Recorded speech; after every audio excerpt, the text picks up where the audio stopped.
এরা হিতাহিত জ্ঞান শূন্য হয়ে গেছে। এই বর্বর, এই জঘন্য, এই অপরাধী সরকার মানুষের সমস্ত অধিকারকে লঙ্ঘন করে, গণতন্ত্রের সমস্ত শর্তকে চূর্ণ বিচূর্ণ করে এরা প্রতি মুহূর্তে চাইছে মানবতার গলা টিপে খুন করতে। এই খুনি সরকারকে আমরা মুর্দাবাদ জানাই, এই খুনি সরকারকে আমরা ধিক্কার জানাই। বাংলাদেশের ইউনূস এবং তার অন্তর্বর্তীকালীন অবৈধ সরকার মূর্খের স্বর্গে বাস করছে।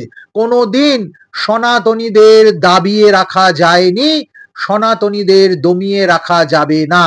তাই যারা বারবার চেষ্টা করছে, বারবার চাইছে সনাতনের কণ্ঠ রোধ করতে, তারা অবিলম্বে পৃথিবীর ইতিহাস থেকে মুছে যাবে। ইউনূসকে তো চলে যেতেই হবে। ইউনূসের আয়ু আর বেশি দিন নেই, ইউনূসের সরকারের আয়ু। হ্যাঁ, আর এই চলে যাওয়া পৃথিবীর ইতিহাসে একদম স্বতন্ত্র চিহ্নিত হয়ে থাকবে যে নির্মমতা, বর্বরতা, জঘন্য আচরণের রেজাল্ট কি হয়। ছাত্রীরা শিক্ষাগারে ঢুকছে, তারা লেখাপড়া শেখবার আগেই এটুকু শিখে যাচ্ছে যে যারা আমার ধর্মের নয় তাদেরকে মারো, তাদেরকে কাটো, তাদের বিরুদ্ধে দাঁড়াও। তোমার জীবনের মকসদ, তোমার জীবনের একমাত্র লক্ষ্য হচ্ছে বিধর্মীকে শেষ করে দেওয়া। এত জঘন্য শিক্ষা অন্য কোনো ধর্মে হয় না। অন্য কোনো ধর্মের মানুষ এত নগ্নভাবে নির্মমতা, বর্বরতার শিক্ষা দেয় না যা ইসলাম দিচ্ছে। আমি বিশ্বাস করি শান্তির ধর্ম বলে যে ইসলাম সারা পৃথিবীতে নিজেদের পরিচয় দেয়, তারা অবিলম্বে এই অশান্তির পথ থেকে সরে আসুক। বাংলাদেশে যে সংখ্যালঘুদের উপর, বিশেষত সনাতনী হিন্দু ধর্মের মানুষদের উপর যে অত্যাচার হচ্ছে, সেটা কি ইউনূস সরকার কোনোভাবে তার দায় এড়িয়ে যেতে পারে?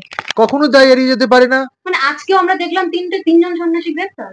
আসলে যিনি শান্তির জন্য নোবেল পান, তিনি যখন অশান্তির নায়ক হয়ে ওঠেন, আসলে শান্তির জন্য নোবেলটা তাকে দেওয়া হয়েছিল তিনি গিয়ে অশান্তি করবেন বলে।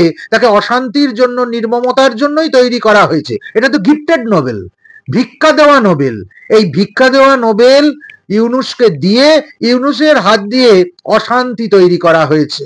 ইউনূস ওই ফাঁদে পড়েছে এবং ইউনূসের যে ক্ষমতা লোভ, তার যে যশ লোভ, তার যে গদি আকারে থাকবার চেষ্টা, এবং সে যে সম্পূর্ণভাবে ব্যর্থ একটা প্রশাসক, এটা বোঝবার পরও ইউনূস কিন্তু কোনোভাবেই তার পথ থেকে হটে যাচ্ছে না। বারবার মানুষকে ক্যামোফ্লেজ করছে, মানবতার নাম করে, শান্তির নাম করে ভুল বোঝাচ্ছে। এই যে সারা পৃথিবীর মানুষকে তার ঠকানো, দেশের মানুষকে তো ঠকাচ্ছেনই, সারা পৃথিবীর মানুষকে যে ঠকানো, সনাতনীদের যে ঠকানো, সংখ্যালঘুদের যে ঠকানো, এর পরিণতি কোনো দিন ভালো হবে না। ইউনূসকে যে নোবেল পুরস্কারটা দেওয়া হয়েছিল, সে আপনার কি মনে হয় এটা কি ফেরত নিয়ে নেওয়া উচিত? থাপ্পড় মেরে ফেরত নিয়ে নেওয়া উচিত। শুধু ফেরত নয়, তার আগে বেশ কটা থাপ্পড় তার গালে কষিয়ে তারপর সেটাকে ছিঁড়ে তার কাছ থেকে নিয়ে চলে আসা উচিত।